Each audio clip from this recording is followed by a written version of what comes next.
These horrific scenes that emerged from the city of Zhengzhou in July shocked the world. The industrial and commercial hub in central China received a year's worth of rainfall in just 3 days. Chinese meteorological officials warned that extreme weather will only become more frequent and serious because of climate change. Following the natural disaster in Zhengzhou, many are now asking, how is China tackling climate change?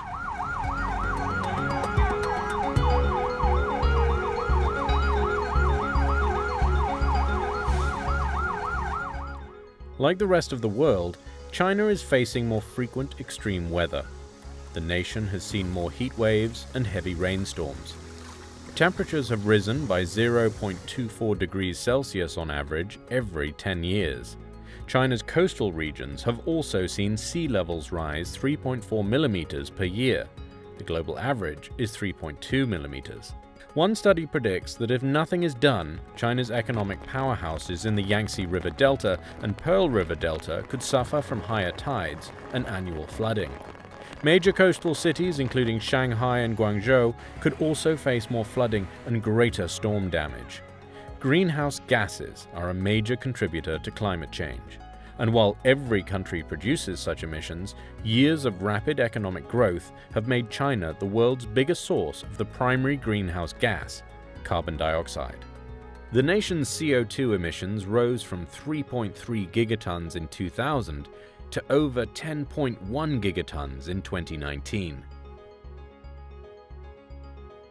China knows it's a big part of the problem, but how can it be part of the solution? To tackle climate change, China announced a bold target to become carbon neutral by 2060.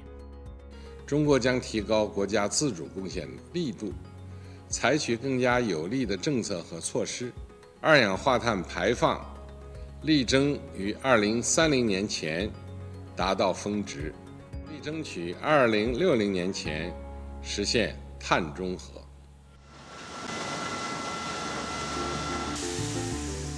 One major challenge for China is reducing its reliance on coal. In 2018, the country generated 7.25 gigatons of CO2 from burning coal. China consumes more coal than any other country, using more than 3.9 billion tons in 2019, mostly for heavy industry and to generate electricity and heat. One alternative to coal is natural gas, which emits 50 to 60% less CO2 during combustion. As of 2018, China was the world's third largest consumer of natural gas. In 2020, China's liquefied natural gas consumption rose by some 11%, far outpacing the 1% rise globally. But the average price for a megawatt-hour of electricity generated from gas-fired power units is 36% more expensive than from coal. That makes it unaffordable for small factories and China's vast rural population to burn gas in the winter. The country is also building more hydroelectric dams and nuclear plants, but the ecological impact and safety of these power sources are controversial. China has also been pushing for more electric vehicles. The government forecasts sales of electric plug-in hybrid and hydrogen-powered vehicles will rise to 20% of overall new car sales by 2025 from the current 5%. But power for these vehicles, for now, still comes primarily from coal-fired generators. So while they are better than petrol cars, EVs are still not perfect. China is also looking to cut its industrial CO2 emissions. In July 2021, it opened a national carbon emission trading exchange in Shanghai.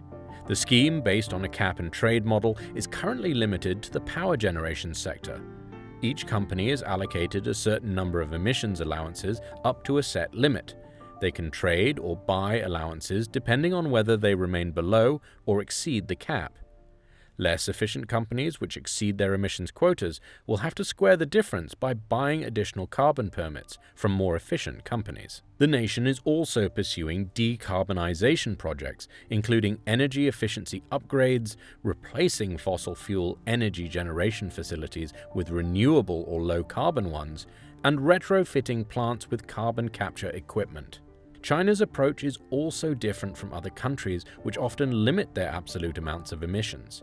Instead, Beijing tries to encourage companies to produce the same or greater amount of energy while reducing their emissions or keeping them at the same level. So, as China's economy continues to grow, its total emissions may still be on the rise.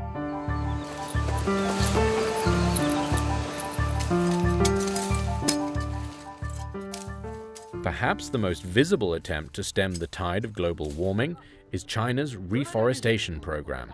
A vigorous tree planting campaign has nearly doubled forest coverage in China, from 12% in 1978 to nearly 23% in 2020.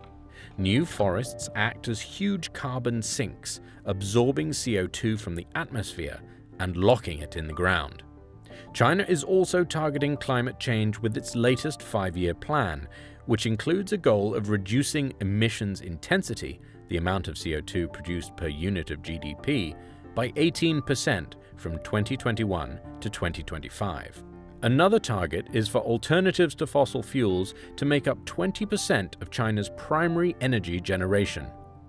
The outcome of these measures undertaken by the world's most populous country will be closely watched, since the future of the planet may very well hinge on China's next moves.